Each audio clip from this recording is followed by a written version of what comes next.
Pastor Chris ओयाखिलुम द्वारा जो वचन हमको सीखने के लिए मिलता है 1 कोरिन्थियंस 2 चैप्टर 12 वर्स 13 वर्स। पहला कुरिन्थियों की पत्री 2 अध्याय 12-13 वचन। 1 कोरिन्थियंस 2 चैप्टर 12-13 वर्स। पहले कुरिन्थियों की पत्री 2 अध्याय 12-13 वचन। इस वचन के आधार से आज का विषय है स्पीक विजडम ऑलवेज। बुद्धि की बातें हमेशा बोलिए। Speak wisdom always. बुद्धि की बातें हमेशा बोलिए। हमने ये वचन को पास्टर क्रिस ओयाखिलुम हमें सिखाते हैं। ये वचन को हम पढ़ेंगे 1 Corinthians 2 chapter 12-13 verse. Now we have received not the spirit of the world but the spirit which is of God, that we might know the things that are freely given to us of God, which things also we speak, not in the words which man's wisdom teacheth, but which the Holy Ghost teacheth, comparing spiritual things with spiritual। और एक बार पढ़ेंगे 1 Corinthians 2 chapter 12-13 verse। Now we have received not the spirit of the world, but the spirit which is of God, that we might know the things that are freely given to us of God, which things also we speak, not in the words which man's wisdom teacheth, but which the Holy Ghost teacheth, comparing spiritual things with spiritual। इसी वचन को हम हिंदी में पढ़ेंगे। पहले कुरिन्थियों की पत्री 2 अध्याय 12-13 वचन। परंतु हमने संसार की आत्मा नहीं, परंतु वह आत्मा पाया है जो परमेश्वर की ओर से है, कि हम उन बातों को जाने जो परमेश्वर ने हमें दी है, जिनको हम मनुष्यों के ज्ञान की सिखाई हुई बातों में नहीं, परंतु आत्मा की सिखाई हुई बातों में आत्मिक बातों से मिला कर सुनाते हैं।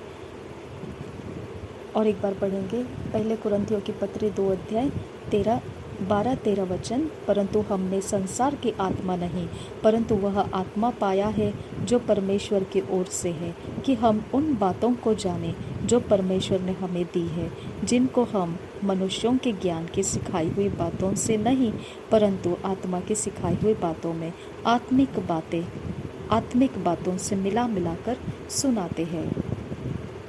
पास्टर क्रिस ओयाखिलुम हमें सिखाते हैं ये वचन। Notice that our theme scripture says which things also we speak, then reading further it clarifies what those things are. Wisdom, we speak wisdom. 1 Corinthians 2 chapter 12-13 verse. ध्यान देकर देखिए, इस शुरुआती वचन को पढ़ा हमने। यहाँ पर पहले कुरिन्थियों के 2 अध्याय के 12-13 वचन में, परंतु हमने संसार की आत्मा नहीं, परंतु वह आत्मा पाया है जो परमेश्वर की ओर से है, कि हम उन बातों को जाने जो परमेश्वर ने हमें दी है। तो यहाँ पे हम सिखाने के लिए जाते हैं, तो हमारे पास का ज्ञान कौन सा है, ये महत्व का है। तो यहाँ पर ध्यान दीजिए, क्या बातें हैं हमारे पास, कि हम उन बातों को जाने जो परमेश्वर ने हमें दी है। तो हमारे पास सिखाने के लिए परमेश्वर ने दी हुई बातें हैं, और वह ज्ञान की बातें हैं, वह ज्ञान है। तो हम ज्ञान की बातों को ही बोलते हैं और बोलना है। 1 Corinthians 2 chapter 6-8 makes it even clearer. It says, howbeit we speak wisdom among them that are perfect, yet not the wisdom of this world, nor of the princes of this world that come to naught, but we speak the wisdom of God in a mystery, when even the hidden wisdom which God ordained before the world unto our glory, which none of the princes of this world knew, for had they known it, they would not have crucified the Lord of glory।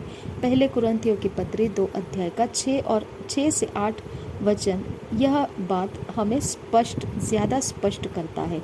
हम देखेंगे इसे। पहले कुरिन्थियों की पत्री 2 अध्याय 6 से 8 वचन। फिर भी सिद्ध लोगों में हम ज्ञान सुनाते हैं, परंतु इस संसार का और इस संसार के नाश होने वाले हकीमों का ज्ञान नहीं, परंतु हम परमेश्वर का वह गुप्त ज्ञान भेद की रीति पर बताते हैं, जिसे परमेश्वर ने सनातन से हमारी महिमा के लिए ठहराया, जिसे इस संसार के हकीमों में से किसी ने नहीं जाना, क्योंकि यदि जानते तो तेजोमय प्रभु को क्रूस पर न चढ़ाते। और एक बार पढ़ेंगे। पहले कुरिन्थियों की पत्री 2 अध्याय 6 वचन से 8 वचन हमें स्पष्ट कराता है ये कौन सा ज्ञान हमारे पास है। फिर भी सिद्ध लोगों में हम ज्ञान सुनाते हैं, परंतु इस संसार का और इस संसार के नाश होने वाले हकीमों का ज्ञान नहीं, परंतु हम परमेश्वर का वह गुप्त ज्ञान भेद की रीति पर बताते हैं, जिसे परमेश्वर ने सनातन से हमारी महिमा के लिए ठहराया, जिसे इस संसार के हकीमों में से किसी ने नहीं जाना, क्योंकि यदि जानते तो तेजोमय प्रभु को क्रूस पर न चढ़ाते।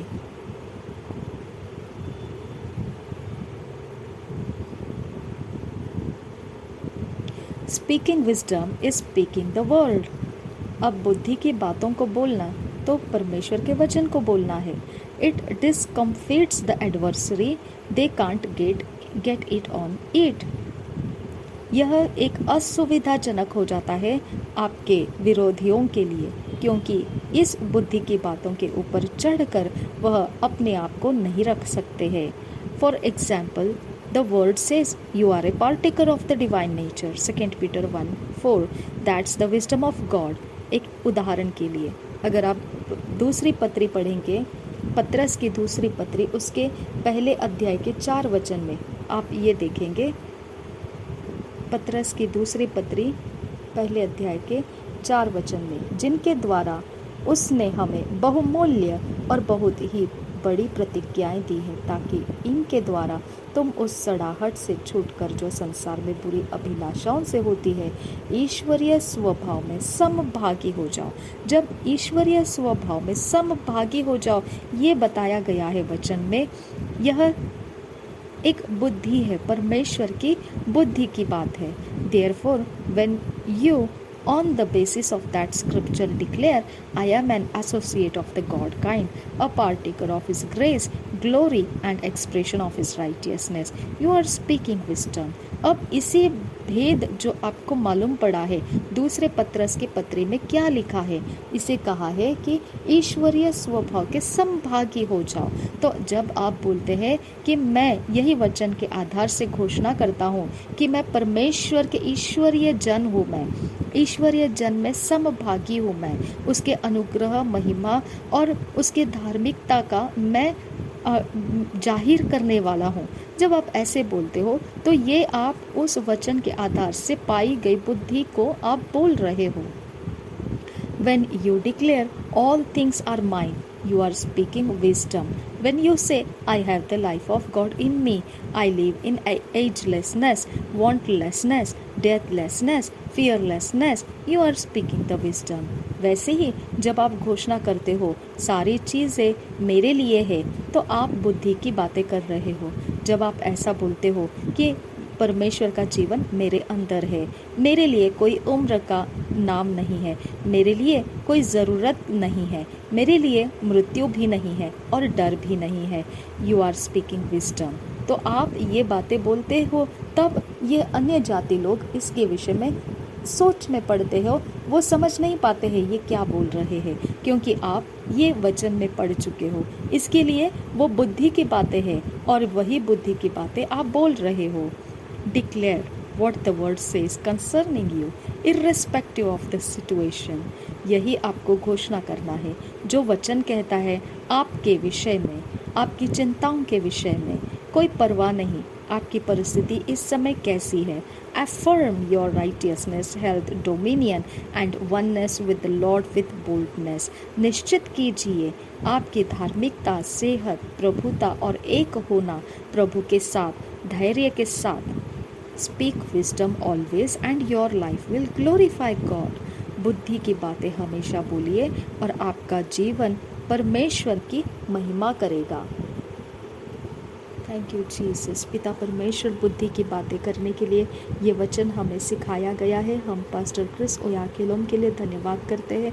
इस समय परमेश्वर पिता, ये वचन के आधार से हमारे मुंह के शब्द हम अर्पण करते हैं तुझे। पिता, हमारे शब्दों के अंदर आपका आत्मा भेजिए, हमारे मुंह के अंदर आपका आत्मा दीजिए, ताकि हम परमेश्वर आपके बुद्धि के शब्दों को बोलते ना थके और हमारी ज़ुबान पिता परमेश्वर तेरी महिमा के बातें बोलते ना थके। नासरी यीशु मसीह के नाम में मांगते हैं, सुन और कबूल कर पिता। आमीन आमीन आमीन। पास्टर क्रिस ओयाखिलोम द्वारा जो वचन हमको सीखने के लिए मिला है, रोमन्स 15 चैप्टर 22 वर्स से 24 वर्स तक। रोमियो की पत्री 15 अध्याय 22 वचन से 24 वचन तक।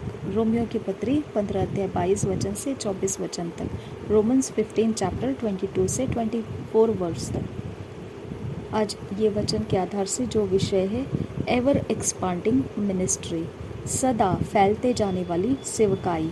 एवर एक्सपांडिंग मिनिस्ट्री, सदा फैलते जाने वाली सेवकाई।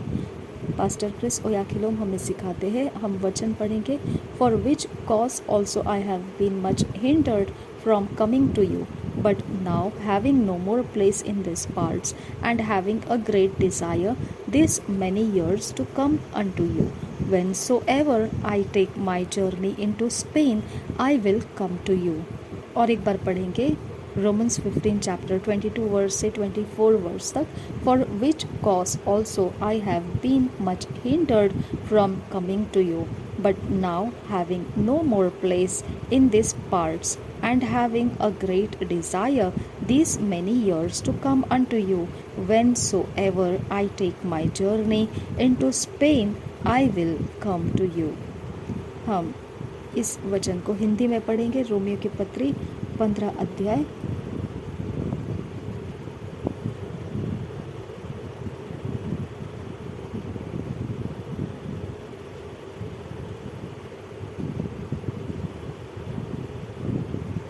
रोमियो की पत्री 15 अध्याय 22 से 24 वचन तक। इसीलिए मैं तुम्हारे पास आने से बार बार रुका रहा, परंतु अब मुझे इन देशों में और जगह नहीं रही, और बहुत वर्षों से मुझे तुम्हारे पास आने की लालसा है। इसलिए जब इस्पानिया को जाऊंगा तो तुम्हारे पास होता हुआ जाऊंगा, क्योंकि मुझे आशा है कि उस यात्रा में तुमसे भेंट करूं, और जब तुम्हारी संगति से मेरा जी कुछ भर जाए तो तुम मुझे कुछ दूर आगे पहुंचा दो। और एक बार पढ़ेंगे रोमियो की पत्री 15 अध्याय 22 वचन से 24 वचन तक। इसीलिए मैं तुम्हारे पास आने से बार बार रुका रहा, परंतु अब मुझे इन देशों में और जगह नहीं रही, और बहुत वर्षों से मुझे तुम्हारे पास आने की लालसा है। इसलिए जब इस्पानिया को जाऊंगा तो तुम्हारे पास होता हुआ जाऊंगा, क्योंकि मुझे आशा है कि उस यात्रा में तुमसे भेंट करूं, और जब तुम्हारी संगति से मेरा जी कुछ भर जाए तो तुम मुझे कुछ दूर आगे पहुंचा दो। पास्टर क्रिस ओयाखिलोम हमको ये वचन सिखाते हैं। I am so inspired by Paul and his visionary posture towards the ministry of the gospel. मैं कितना ही प्रेरणा प्राप्त करता हूँ पौलुस के द्वारा और उसके दर्शन के तरीके जो उसके सुसमाचार फैलाने की सेवकाई में दिखाई देते हैं। Think about what we just read in our theme verse.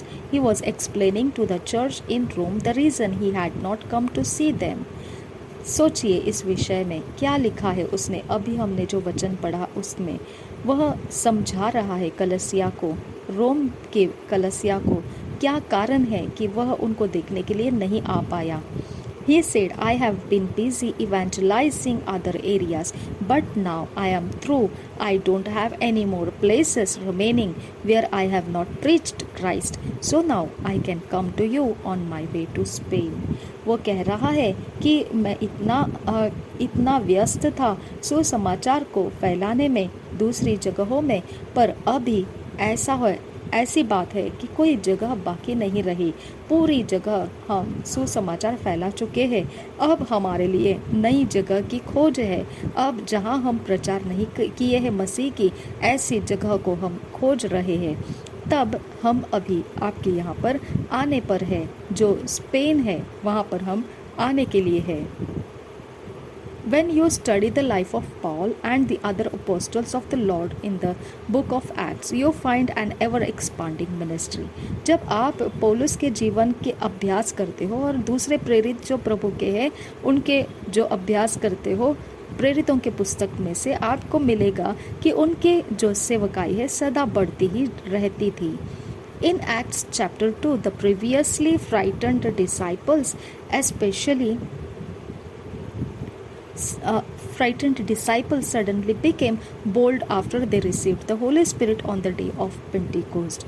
आप प्रेरितों के पुस्तक के 2 अध्याय में देख सकते हैं, जो पहले एक डर से भरे हुए थे चेले, अचानक देखिए एक धैर्य के साथ भर चुके हैं जब उन्होंने पवित्र आत्मा को पंतीकोस्त के दिन ग्रहण किया। Peter preached his first message and 3,000 souls were saved. Then they that gladly received his word were baptized, and the same day there were added unto them about 3,000 souls. Acts 2 chapter 41 verse. और ये देखिए कि पतरस ने ऐसे पवित्र आत्मा में भर के ये प्रचार करना शुरू किया, तो वो प्रचार इतना प्रभावशाली हो गया कि उसी दिन हम पढ़ते हैं 14 वचन में, पतरस उन 11 के साथ खड़ा हुआ और ऊंचे शब्द से कहने लगा कि हे यहूदियों और हे यरूशलेम के सब रहने वालों, यह जान लो और कान लगाकर मेरी बातें सुनो। और उसने यह प्रचार करना स्टार्ट किया और देखिए क्या हुआ। 41 वचन में हम उसे पढ़ते हैं, उसके बाद प्रचार के बाद, सो जिन्होंने उसका वचन ग्रहण किया उन्होंने बपतिस्मा लिया और उसी दिन 3,000 मनुष्यों के लगभग उनमें मिल गए। और एक बार पढ़ेंगे प्रेरितों के काम 2 अध्याय 41 वचन। सो जिन्होंने उसका वचन ग्रहण किया उन्होंने बपतिस्मा लिया और उसी दिन 3,000 मनुष्यों के लगभग उनमें मिल गए।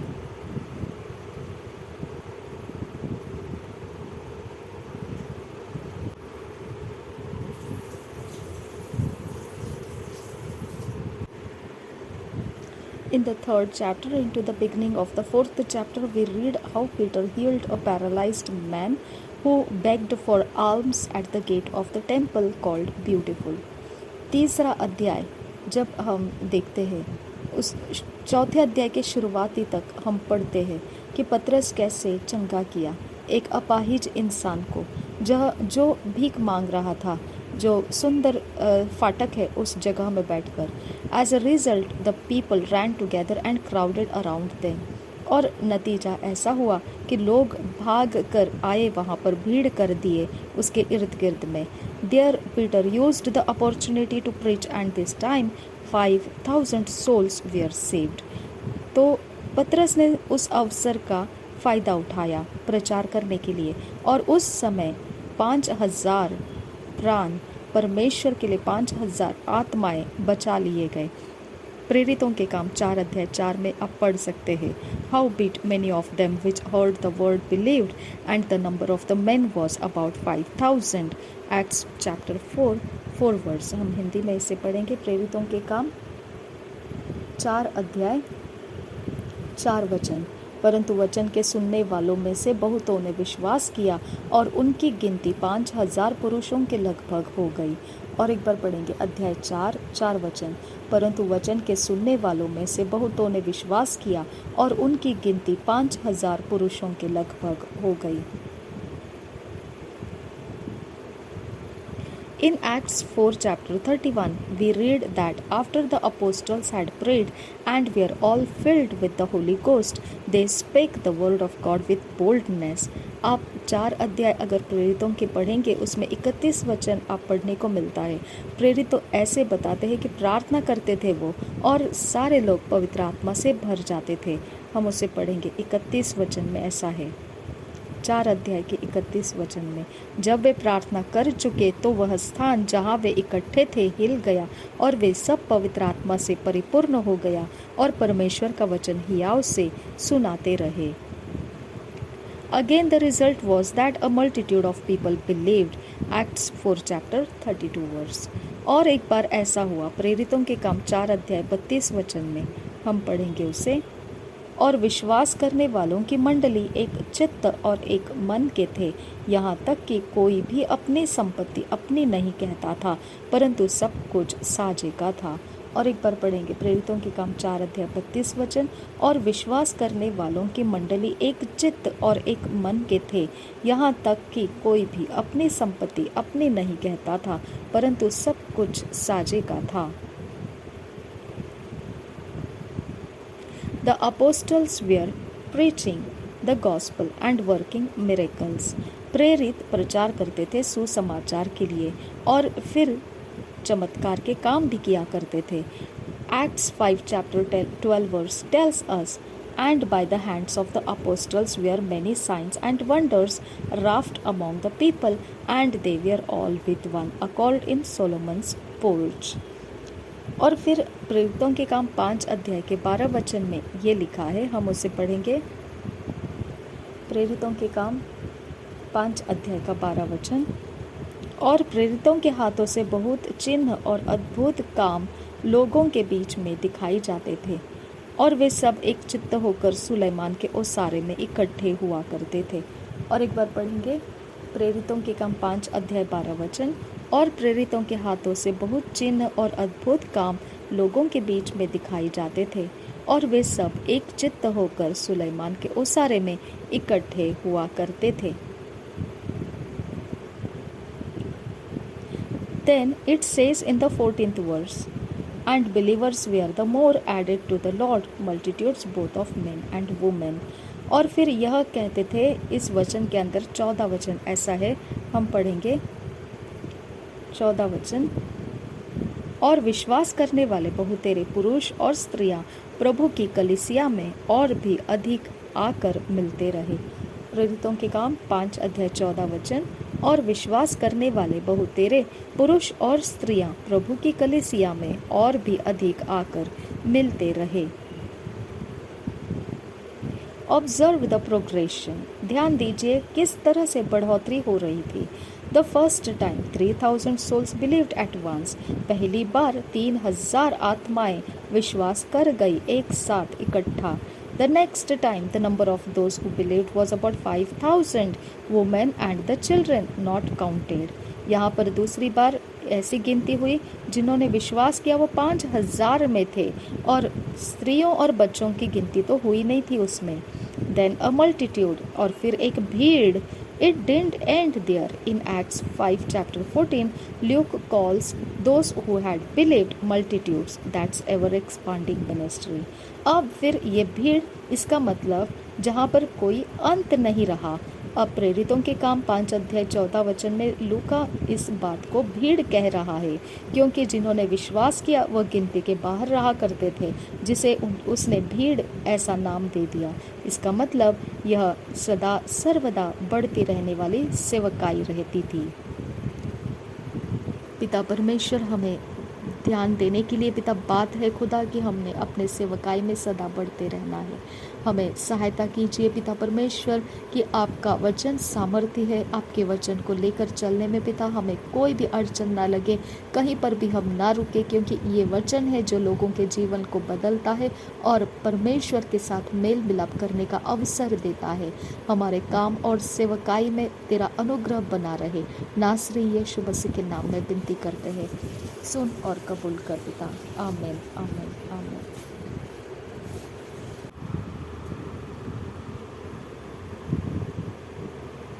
पास्टर क्रिस ओयाखिलोम द्वारा जो वचन हमको सीखने के लिए मिलता है, आज मैथ्यू 5:16 ये वचन के आधार से हम सीखेंगे। मत्ती 5:16, मैथ्यू 5:16। मत्ती रचित सुसमाचार 5 अध्याय 16 वचन के आधार से आज का विषय है make up your mind for excellence.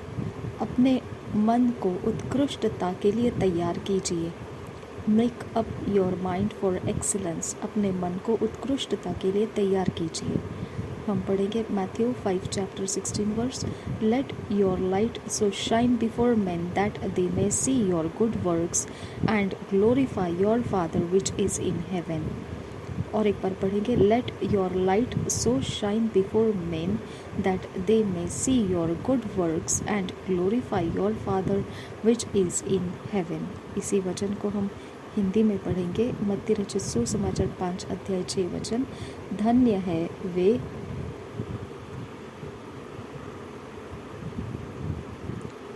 मत्ती रचित सुसमाचार 16 वचन, 5 अध्याय का 16 वचन। उसी प्रकार तुम्हारा उजियाला मनुष्यों के सामने चमके कि वे तुम्हारे भले कामों को देखकर तुम्हारे पिता की जो स्वर्ग में है बड़ाई करें। और एक बार पढ़ेंगे मत्ती रचित सुसमाचार 5 अध्याय 16 वचन। उसी प्रकार तुम्हारा उजियाला मनुष्यों के सामने चमके कि वे तुम्हारे भले कामों को देखकर तुम्हारे पिता की जो स्वर्ग में है बड़ाई करें। पास्टर क्रिस ओयाखिलोम हमें ये वचन सिखाते हैं। In our opening verse the Lord Jesus instructs to let your light so shine that men may see your good works and glorify your Father in heaven। हमारी शुरुआती जो वचन है उसमें प्रभु यीशु मसीह हमें सूचनाएं देते हैं कि हमारा उजियाला चमकना चाहिए ताकि लोग उसे देख सके। अपने भले कामों के द्वारा हमें चमकना है ताकि परमेश्वर की महिमा जो स्वर्ग में है वो हो सके। The word good here refers to something eminent, joyous, surpassing, precious, useful, suitable, commendable, admirable, something excellent in its nature and characteristics, and therefore well adapted to its end।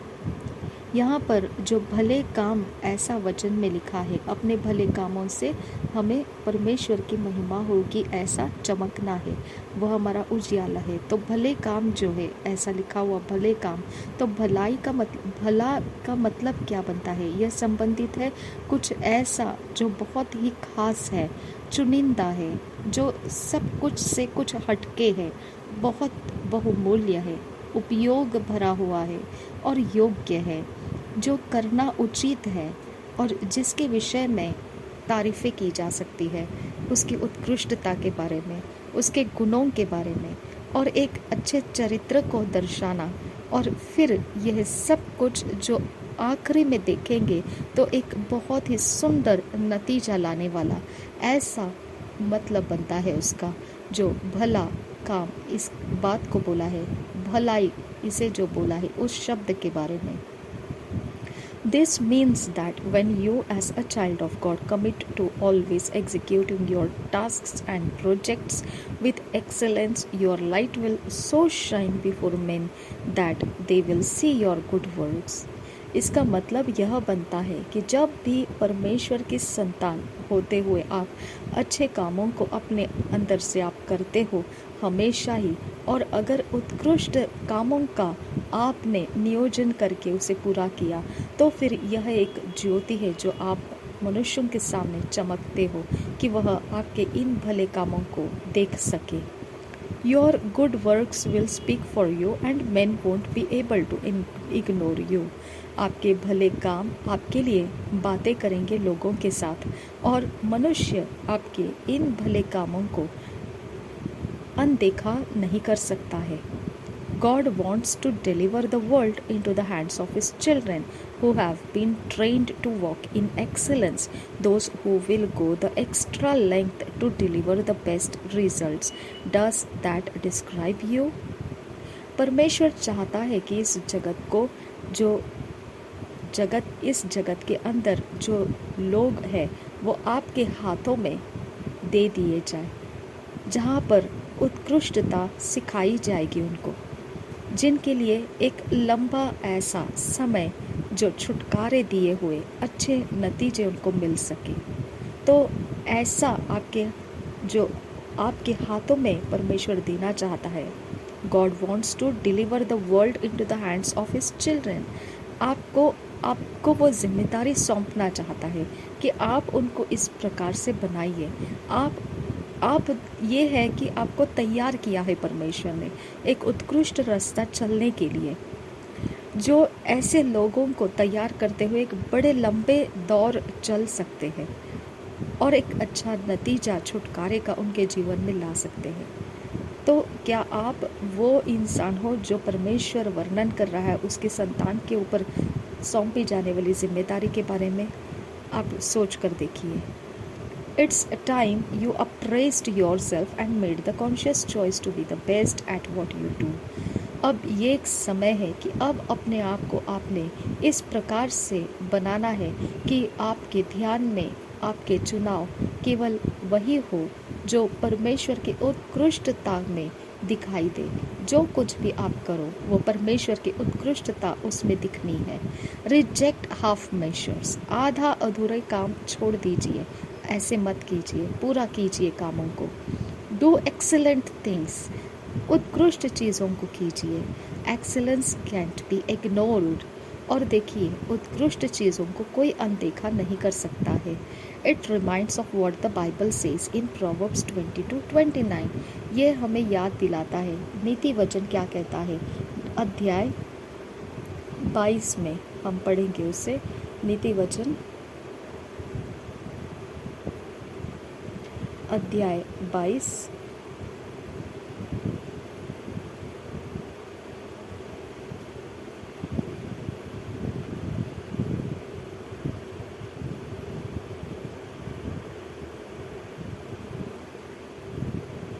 उसके 29 वचन में, नीति वचन अध्याय 22 29 वचन में, यदि तू ऐसा पुरुष देखे जो कामकाज में निपुण हो तो वह राजाओं के सम्मुख खड़ा होगा, छोटे लोगों के सम्मुख नहीं। और एक बार पढ़ेंगे नीति वचन 22 अध्याय 29 वचन। यदि तू ऐसा पुरुष देखे जो कामकाज में निपुण हो तो वह राजाओं के सम्मुख खड़ा होगा, छोटे लोगों के सम्मुख नहीं। Seest thou a man diligent in his business? He shall stand therefore kings before kings. He shall not stand before mean men. और एक बार पढ़ेंगे इंग्लिश में ये वचन ऐसा है। Seest thou a man diligent in his business? He shall stand before kings. He shall not stand before mean men. When you have an excellent mind and do excellent things, you won't take a back seat to anyone. जब आपके पास उत्कृष्ट मन होता है और आप उत्कृष्ट चीज़ें करना जानते हो, कभी भी आप पीछे हट के रहने वालों में से नहीं होंगे। आप किसी को भी पीछे हट के रहने नहीं दोगे। Excellence is for those who make a choice to do excellent things as a personal policy. उत्कृष्ट होना ये एक ऐसी चीज़ है जो अच्छे चुनावों को करता है, जिसमें से वो अच्छी और उत्कृष्ट चीज़ें कर सकता है, और यह उसकी एक व्यक्तिगत ऐसा उसका एक रिश्ता रहता है उत्कृष्टता के साथ ही सब कुछ करना। Imagine it was revealed that an airline cut corners in their fleet maintenance and their pilots habitually skipped pre-flight checks. You would not want to board any of their planes. तो इस तरह से आपको ध्यान रखना है। आप सोचिए कि अगर कोई ऐसा हवाई जहाज़ है जिसकी कंपनी अपनी उड़ान भरने से पहले देखभाल नहीं करती है हवाई जहाज़ की, उसके कोने कोने तक जाकर वह चीज़ों को परखती नहीं है, और ऐसा सोचकर देखिए कि उनके जो चलाने वाले चालक हैं वह भी हमेशा की आदतों को छोड़ दे जो उड़ान भरने से हवाई जहाज़ के विषय में उनको देखभाल करनी पड़ती है। तो ऐसे हवाई जहाज़, ऐसे कंपनी के हवाई जहाज़ों में क्या आप जाना आना पसंद कर सकते हैं? नहीं। It's for the same reason that you must refuse to cut corners or accept half measures in anything you do. यही वो कारण है कि आपने भी आधा अधूरा काम करना छोड़ देना, आपने भी अस्वीकार करना है। आपने यह नहीं मान लेना है कि बस इतना ही और आगे नहीं करना है। ऐसा नहीं कर सकते हैं आप, क्योंकि वह आपके ऊपर से फिर भरोसा उठ जाता है। It does not matter whether or not someone would notice. Just make the right choice for excellence and run with it. कोई फ़र्क नहीं पड़ता है आपके ईमान में रखी हुई बातों से कितने आप वफादारी के साथ काम करते हो। आप जितना कर रहे हो शायद से कोई ध्यान भी नहीं देता होगा, परंतु फिर भी अच्छी सोचों के साथ सही चुनाव उत्कृष्टता के लिए करते रहिए और उन्हीं के साथ आप दौड़ते रहिए। धन्यवाद करते हैं पिता परमेश्वर, ये आज आपने सिखाया इसके लिए धन्यवाद करते हैं। अब फादर गॉड अनुग्रह करो कि हम कोई भी आपके लिए पिता परमेश्वर काम जो उठाते हैं उसे पिता परमेश्वर कभी भी किसी भी गलत कारण से खुदा हम उसे ना छोड़ दे। जब तक तू चाहता है हम उसे पूरा करते रहे। जहाँ पर तू कहे वहीं पर हम रुक जाए खुदा। नासरी यीशु के नाम में विनती करते हैं, सुन और कबूल कर पिता। आमीन आमीन आमीन।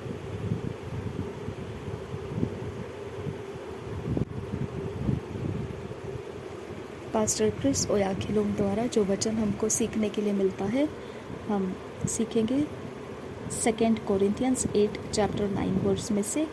दूसरे कुरिन्थियों की पत्री 8 अध्याय 9 वचन। 2 कोरिन्थियंस 8 चैप्टर 9 वर्स।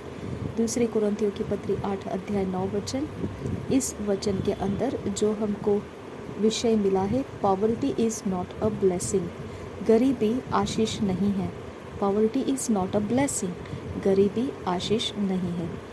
हम इस वचन के आधार से सीखेंगे 2 Corinthians 8 chapter 9 verse. For ye know the grace of our Lord Jesus Christ that though he was rich yet for your sake he became poor that ye through his poverty might be rich. और एक बार पढ़ेंगे, for ye know the grace of our Lord Jesus Christ that though he was rich, yet for your sakes he became poor, that ye through his poverty might be rich। इसी वचन को हम हिंदी में पढ़ेंगे। दूसरे कुरिन्थियों की पत्री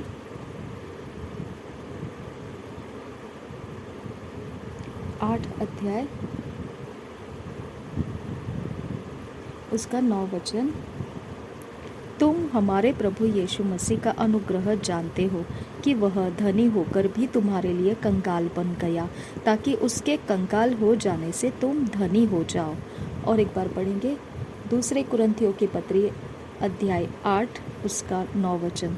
तुम हमारे प्रभु यीशु मसीह का अनुग्रह जानते हो कि वह धनी होकर भी तुम्हारे लिए कंगाल बन गया, ताकि उसके कंगाल हो जाने से तुम धनी हो जाओ। The Bible says, the blessing of the Lord it maketh rich and he addeth no sorrow with it। Pastor Chris Oyakhilome सिखाते हैं हमें ये विषय आज का। तो पवित्र बाइबल इस प्रकार से बताता है, प्रोवर्ब्स 10:22 नीति वचन के 10 अध्याय के 22 वचन में हम पढ़ेंगे उसे। नीति वचन के 10 अध्याय के 22 वचन में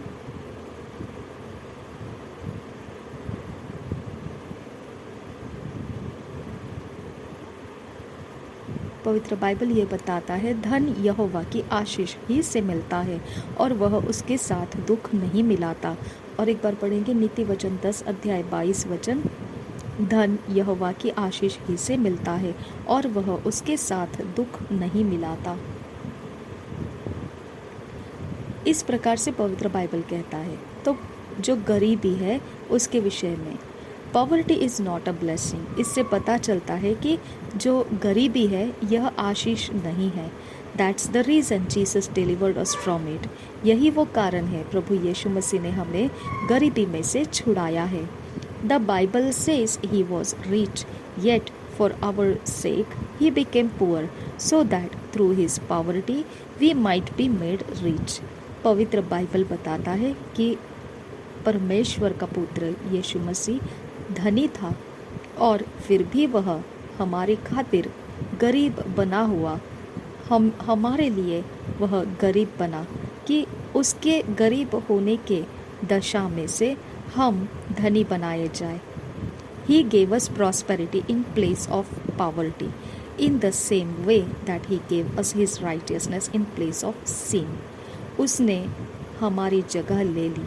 जो गरीब होने की दशा हमारी जगह थी, वो जगह उसने ले ली। उसने हमको उसकी जगह में रख दिया, जो उसकी सामर्थ्य के साथ, धन के साथ भरी हुई थी, वो जगह उसने हमको दे दिया। इसी प्रकार से उसने धार्मिकता को हमें दिया और हमारे पाप की जगह उसने ले ली। When we say poverty is not a blessing, that's not to say that when someone is poor, something is wrong with him or her.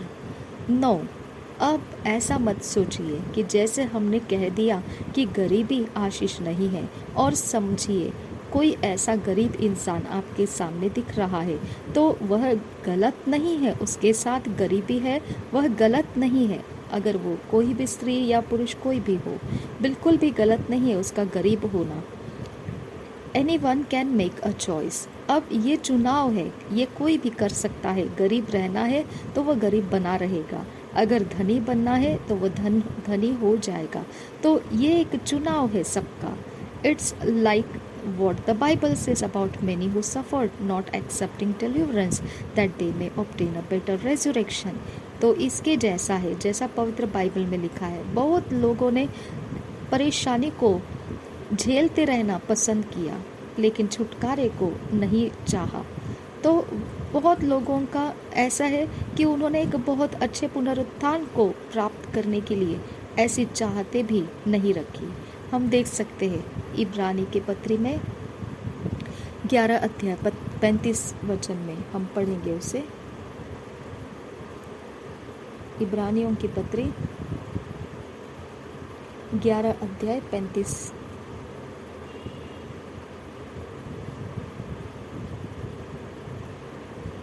स्त्रियों ने अपने मरे हुओं को फिर जीवते पाया, कितने तो मार खाते खाते मर गए और छुटकारा न चाहा, इसलिए कि उत्तम पुनरुत्थान के भागी हो। तो ये चुनाव है। देखिए वचन में कैसे लिखा है कि उन्होंने छुटने की कोशिश नहीं की, वो मार खाते खाते मर जाना पसंद किए। उन्होंने छुटकारा नहीं चाहा क्योंकि उनका कारण था ऐसी चुनाव करने का। मरने तक वो छुटकारे की आशा नहीं रखी। ऐसा चुनाव करने का उनके पास कारण था क्योंकि वो उत्तम पुनरुत्थान के भागी होना चाहते थे।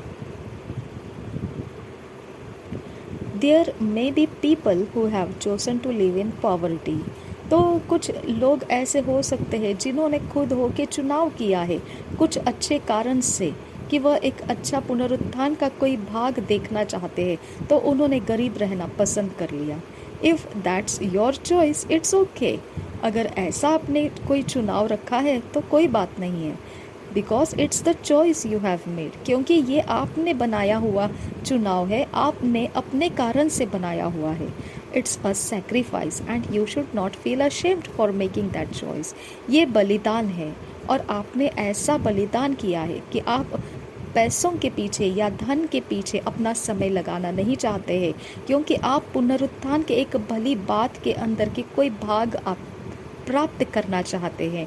तो इसमें आपको फिर ऐसे बलिदान किया हुआ चीज़ है, आपने धन को बलिदान में रख दिया है, तो आपको इसमें शर्मिंदा महसूस करने की ज़रूरत नहीं है, क्योंकि आपने पुनरुत्थान के एक भले भाग को प्राप्त करने की सोचकर यह तरीके से धन को त्याग दिया है। यह आपका त्याग है और आपके चुनाव के साथ आपने किया है। But if you become poor circumstantially or as a result of being oppressed by others or for some other reasons outside of your personal choice, then that's not okay। परंतु अगर आप गरीब हो कोई कारण के साथ जो पुनरुत्थान के कारण के साथ जुड़ा हुआ नहीं है, वह ऐसा कोई नतीजा है जो आपको लोगों के द्वारा सताया गया है जिसके कारण आप गरीब रह चुके हो, या फिर ऐसा कोई कारण है जो आपने अपने मन से तो चुनाव नहीं किया लेकिन आपके ऊपर गरीब रहने की दशा थोप दी गई है, तो फिर ये ठीक नहीं है। You have a right to change things. अब आपको अपना हक इस्तेमाल करने का पूरा अधिकार है कि आप परिस्थितियों को बदल सकते हैं।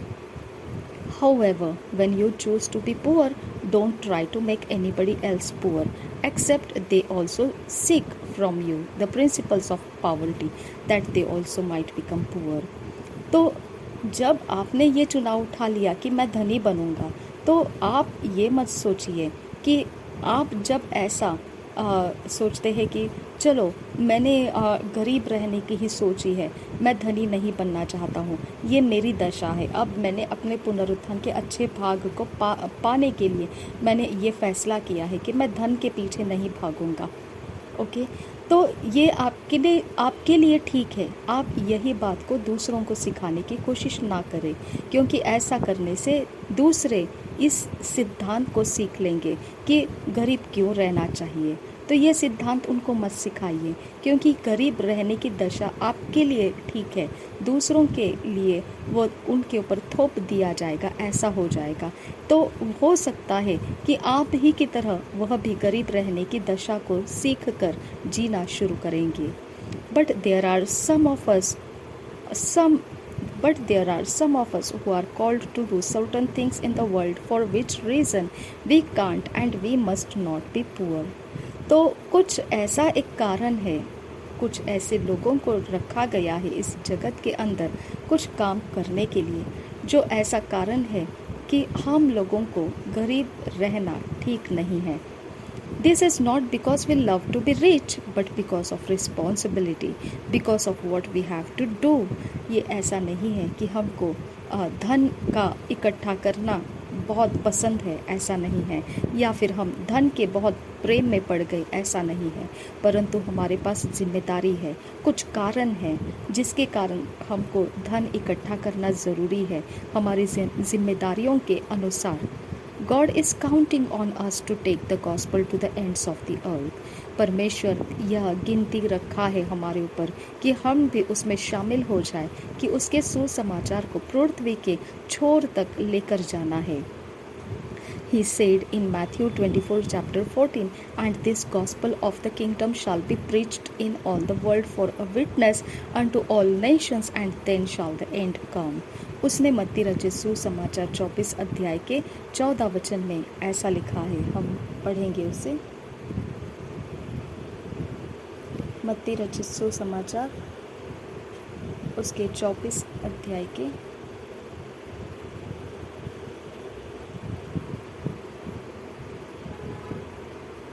14 वचन में, और राज्य का यह सुसमाचार सारे जगत में प्रचार किया जाएगा कि सब जातियों पर गवाही हो, तब अंत आ जाएगा। और एक बार पढ़ेंगे मत्ती रचित सुसमाचार 24 अध्याय का 14 वचन, और राज्य का यह सुसमाचार सारे जगत में प्रचार किया जाएगा कि सब जातियों पर गवाही हो, तब अंत आ जाएगा। The gospel is free, but it's not cheap to publish. सुसमाचार मुफ्त में हो सकता है, लेकिन अगर उसे लोगों तक लेकर जाना है, अगर उसे लोगों के बीच में फैलाना है, तो हमको उसके लिए खर्च करना पड़ता है। तो इसके लिए सुसमाचार तो मुफ्त है, लेकिन उसको फैलाने के काम करने के जो भी तरीके हैं वो मुफ्त नहीं है, उसमें खर्च लगते हैं। The Lord said through the prophet in Zechariah 1 chapter 17 verse, My cities through prosperity shall yet be spread abroad. प्रभु ने इस प्रकार से भविष्यद्वक्ता जकरिया को कहा था। जकरिया 1 अध्याय के 17 वचन में हम उसे पढ़ेंगे।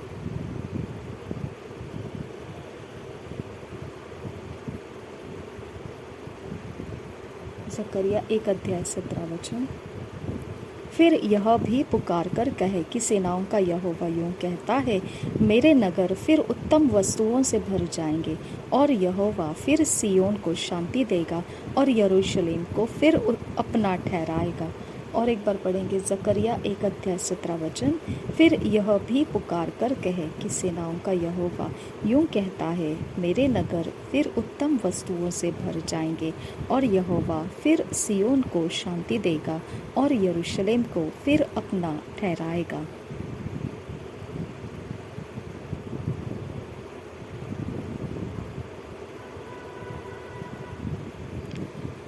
Refuse to be poor. तो आपने इसी कारण से, ये पुनरुत्थान का एक कारण है जो आपको धनी बनना ज़रूरी है, क्योंकि आपको परमेश्वर के जो सुसमाचार का फैलाव करना है उसको खर्च करना पड़ता है। इस कारण आपको धन इकट्ठा करके रखना ज़रूरी है। रिफ्यूज़ टू बी पुअर, आप इसके लिए निर्धन होकर जीना इनकार कीजिए। Make up your mind that you will be as prosperous as God has ordained you to be. आप अपने मन को तैयार कर दो, आप जितने हो सके उतने ज़्यादा धन संपत्ति को इकट्ठा कर सकते हैं। जितना परमेश्वर ने आपको काम दिया है वहाँ उतने अनुग्रह के साथ आप उस सारे प्रकार के धन संपत्ति को बनाए रख सकते हैं। He said in 3 John 1 chapter 2. Beloved, I wish above all things that thou mayest prosper and be in health, even as thy soul prospereth. उसने ये कहा है। यूहन्ना के तीसरे यूहन्ना की पत्री 1 अध्याय के 2 वचन में हम पढ़ेंगे उसे।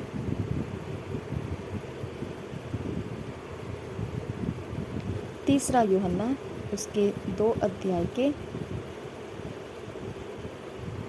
उसके 1 अध्याय के 2 वचन में,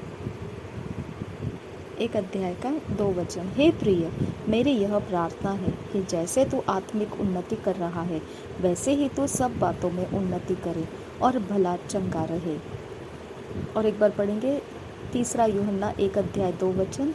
हे प्रिय, मेरी यह प्रार्थना है कि जैसे तू आत्मिक उन्नति कर रहा है वैसे ही तू सब बातों में उन्नति करे और भला चंगा रहे।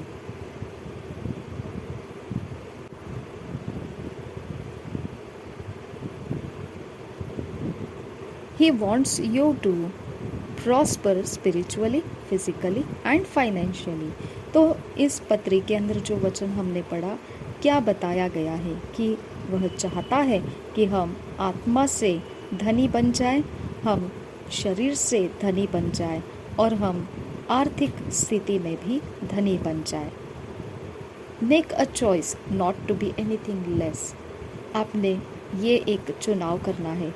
इससे नीचे गिरकर आप कुछ नहीं करना है, आपने इसके ऊपर उठना है। आपको समृद्ध बनना है, संपन्नता में, धन में, आत्मा, शरीर और आर्थिक स्थिति में भी आपको धनी बनना है। Thank you Jesus. पिता परमेश्वर, हम अपने धन संपत्ति को आपके सामने रखते हैं। अबा फादर गॉड, यहाँ पर परमेश्वर जो भी हम करते हैं, जो हम अपनी जिम्मेदारी को देखते हुए किए हैं, पिता सबके बीच में पहला स्थान तेरे सुसमाचार को आगे बढ़ाने के लिए हम अपने धन को इकट्ठा करने में पीछे नहीं हटेंगे।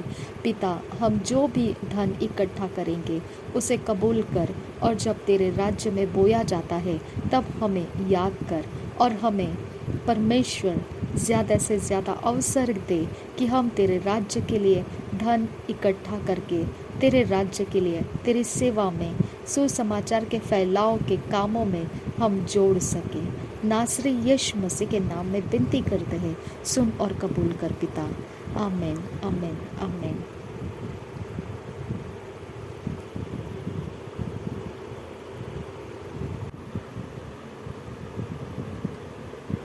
पास्टर क्रिस ओयाखिलोम द्वारा जो वचन हमको सीखने के लिए मिलता है, आज वचन है मैथ्यू 16 चैप्टर 18 वर्स। मत्ती रचित सुसमाचार 16 अध्याय 18 वचन। Matthew 16 chapter 18 verse.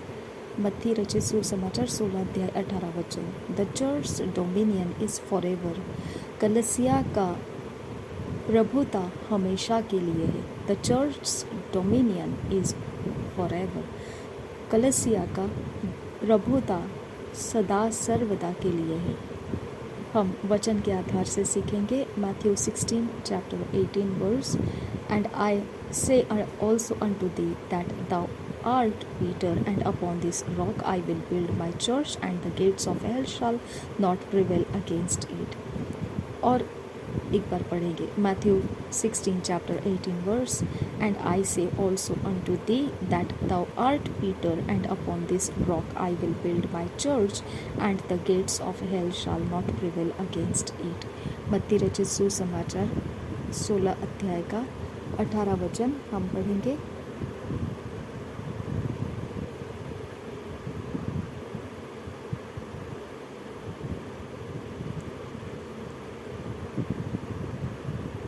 और मैं भी तुझसे कहता हूँ कि तू पतरस है, और मैं इस पत्थर पर अपनी कलीसिया बनाऊंगा, और अधोलोक के फाटक उस पर प्रबल न होंगे।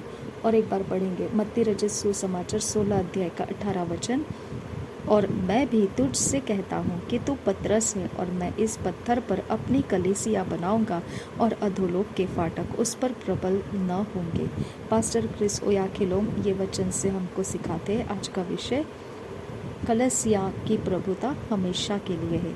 सम today are stupefied that the Church of Jesus Christ is still waxing strong, greater, and more effective than ever. I wonder what they thought. They had postulated and were so sure that the Church of Jesus Christ would be consumed by their nefarious plans, but they were wrong. कुछ ऐसे लोग इस प्रकार के बातें बोलते जा रहे कलीसिया के विषय में कि प्रभु यीशु मसीह की जो कलीसिया है वह रोज के रोज मजबूत और महान बनती जा रही है और पहले थी उससे भी ज़्यादा प्रभावशाली होती जा रही है। मैं सोच में पड़ता हूँ जब वो ऐसे बोलते हैं तो मैं ये सोच रहा हूँ हो सकता है शायद से उनके अंदर उन्होंने ये बात को मान लिया होगा कि ये कलीसिया जो है यीशु मसीह की वह हो सकता है उनके जो भी दुष्टता के गंदे योजनाएं हैं उस योजनाओं के द्वारा ख़त्म हो जाएगी, उस योजनाओं में इनके असर ख़त्म हो जाएंगे।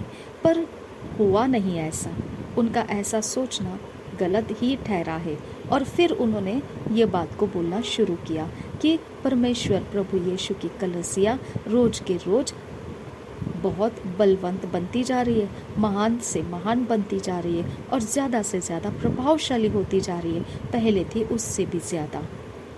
Since the inception of the church on the day of Pentecost in Acts 2, it has outlived its detractors, its persecutors, its haters, its adversaries and all its enemies. फिर भी ध्यान दीजिए, जो कलीसिया पंतिकोस्त के दिन में शुरुआत हुई, जो हम प्रेरितों के अध्याय के 2 में देखते हैं, बिल्कुल हट के उन्होंने जीवन जिया है। जब भी उनके विरोध में कोई ऐसे लोग आए जो उनका विरोध सहन करने के बाहर रहता था, सताव, नफरत और परेशानियां और फिर सब प्रकार के शत्रु सबको भी सामना करके उन्होंने अपने जीवन को हट कर जिलाया है। It's impossible to destroy the church. तो आपने देखा कितना ही असंभव है कलीसिया को नाश कर देना। इट विल नेवर हैपन, और ये कभी हो भी नहीं सकता है। Those who boost against the church apparently have forgotten there history. जो भी कलीसिया के विरोध में इस प्रकार की बातें बोलते हैं कि कलीसिया तो हम नाश ही करते हुए जाएंगे, तो ये उनकी जो कहना है, सोचना है, बिल्कुल भी उन्होंने पुराने वक्त में जो किया कराया, जो देखा है, वो सब कुछ भूल गए हैं कि लोगों ने कितने सारे विरोध को ला चुके हैं, वो देख चुके हैं, नफरत करके, विरोध करके, सता कर, सब कुछ करके देख लिया है। और फिर उनके जो फैसले हैं वह यही बताते हैं कि उनका कुछ भी नहीं चला। कलीसिया तो बढ़ चढ़ कर शक्ति से भर रही है, बढ़ चढ़ कर महान बनती जा रही है और बहुत ही ज़्यादा प्रभावशाली, जो पहले थी उससे ज़्यादा प्रभावशाली बन रही है। यही उनको कहना पड़ रहा है। तो जो अभी दोबारा विरोध में उठे हैं, दोबारा जो नफरत कर रहे कलीसिया से, दोबारा जो सताव को ला रहे हैं, दोबारा जो भटका रहे मसीहों को और शत्रुता कर रहे हैं, वो अब भूल रहे हैं कि पुराने दिनों में कलीसिया कैसी ठहरी रही थी। When the church was still young, in the book of Acts, there were those who tried and everything they could do stifle the church, but still the church outlived them. जब कलीसिया शुरुआत हुई थी और बहुत ही नाजुक दौर से उसका चलना हुआ था, वो प्रेरितों के पुस्तक में आप पढ़ सकते हैं कि वहीं से उनका जन्म हुआ है कलीसियाओं का। तो आप देख सकते हैं कि क्या कुछ नहीं प्रयोग किया गया कलीसिया के विरोध में कि कलीसिया को रोक दिया जाए, परंतु फिर भी कलीसिया एक हट कर अपने जीवन की शैली को बनाए रखी और वो बनी रही है। It's therefore a vain imagination for anyone or group to consider that the church will either go extinct or somehow fizzle out and become history. इसके लिए किसी को भी यह व्यर्थ ही कल्पनाएं हो जाएगी, कोई भी संग्रह या कोई भी समूह या कोई भी इंसान अगर ये सोच रहा होगा कि अब भी विरोध करके कलसिया को हम कुछ तो करके गिरा देंगे या उसको नाश करेंगे या रोक देंगे या कुछ भी, तो फिर उसकी कोई इतिहास को अब कुछ बदल नहीं पाए हैं और इसके बाद भी नहीं बदलेगा वो। The dominion and dominance of the church is an endless one, क्योंकि जो प्रभुता है और जो प्रभुताई है उसकी कलसिया में जो दी गई है वह कभी ख़त्म ना होने वाली है।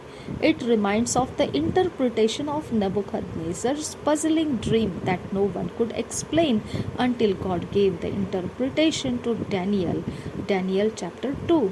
ये बात स्मरण दिलाया जाता है हमको जब नबुकदनेस्सर का एक स्वप्न था जिसके विषय में कोई भी उसकी बातों को समझा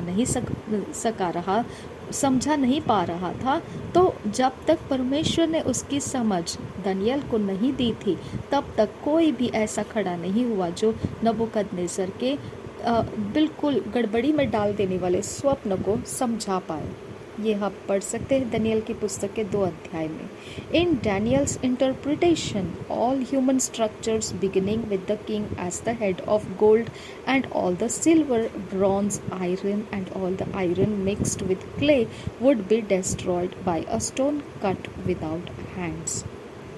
दानियल का जो भाषांतर है उस नबुकदनेस्सर के स्वप्न के विषय में, वो सारे मनुष्य के रचना के बाहर की बातें हैं। वह नबुकदनेस्सर का जो शुरुआत है, सिर जो सोने का और फिर सब कुछ जो चांदी का, पीतल का और लोहे का, तांबे का, और फिर वो सब कुछ मिलाकर जो एक मिट्टी का एक ऐसा कीचड़ बनाया हुआ, और फिर बाद में कुछ भी करके उसको बिना आप हाथ से ऐसा कुछ भी करके तोड़ के नाश किया जाए, ऐसा इतना भयंकर ऐसा वो स्वप्न था जिसको कैसे क्या आप उसे बोल सकते हैं, समझा सकते हैं, ये तो केवल परमेश्वर ही कर सकता है। Then Daniel 2 chapter 44 says, and in the days of these kings shall the God of heaven set up a kingdom which shall never be destroyed, and the kingdom shall not be left to other people, but it shall break in pieces and consume all these kingdoms, and it shall stand forever। तो ये ऐसा परमेश्वर है वो। तो आप सोच के देखो कौन से हथियार से आप ऐसे कलसिया को तोड़ पाएंगे, किस प्रकार से आप पढ़ सकते हैं। दानियल के 2 अध्याय के 44 वचन में हम पढ़ेंगे उसे। दानियल की पुस्तक 2 अध्याय 44 वचन।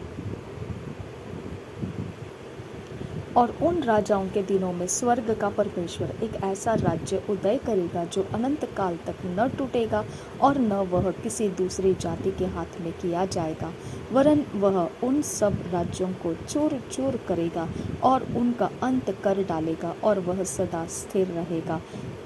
और एक बार पढ़ेंगे दानियल 2 अध्याय 44 वचन। और उन राजाओं के दिनों में स्वर्ग का परमेश्वर एक ऐसा राज्य उदय करेगा जो अनंत काल तक न टूटेगा और न वह किसी दूसरी जाति के हाथ में किया जाएगा, वरन वह उन सब राज्यों को चूर चूर करेगा और उनका अंत कर डालेगा और वह सदा स्थिर रहेगा।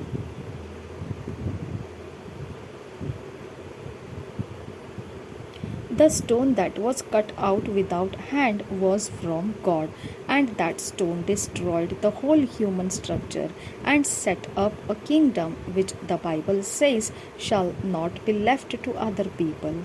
तो इस प्रकार से है, जो परमेश्वर के हाथ से नहीं बना है वह कट जाएगा, वह पत्थर पत्थर नहीं रहेगा। और ऐसा पत्थर जहाँ पे the stone that was cut out without hand was from God, ऐसा पत्थर जो किसी ने हाथ भी नहीं लगाया है, कुछ नहीं किया है और फिर भी वह टूट जाता है, तो वो परमेश्वर ही से हुआ है। और and that stone destroyed the whole human structure, फिर उसी पत्थर ने जो किसी ने बिना हाथ लगाए टूट गया, कुछ भी हथियार नहीं चलाया, कुछ भी नहीं, टूट गया। और फिर वही पत्थर ने सारे मनुष्य की रचना को नाश कर दिया। And set up a kingdom, बाद में एक राज्य को तैयार किया, which the Bible says shall not be left to other people, जिसको पवित्र बाइबल बताता है कि दूसरे लोगों के अधीन नहीं किया जाएगा। The church will never fall to the dominion or domination of another. At the end, it will be standing strong because the church is forever. Kalsia जो है कभी भी नहीं गिरेगी, उसकी प्रभुता कभी नहीं गिरेगी, और ना ही उसको प्रभुत्व देने का जो परमेश्वर ने दिया हुआ है वो किसी दूसरे को दिया जाएगा। आखिरी तक कभी भी वह नहीं गिरेगी और वह बनी रहेगी, मजबूती के साथ वह बनी रहेगी, क्योंकि कलसिया सदा सर्वदा के लिए है। The Bible says about Jesus, the head of the church, and it is yet far more evident for that after the similitude of Melchizedek, there ariseth another priest who is made after the power of an endless life. Hebrews 7 chapter 15 to 16 verse. Hallelujah. इब्रानी के 7 अध्याय उसके 15 और 16 वचन में हम पढ़ते हैं,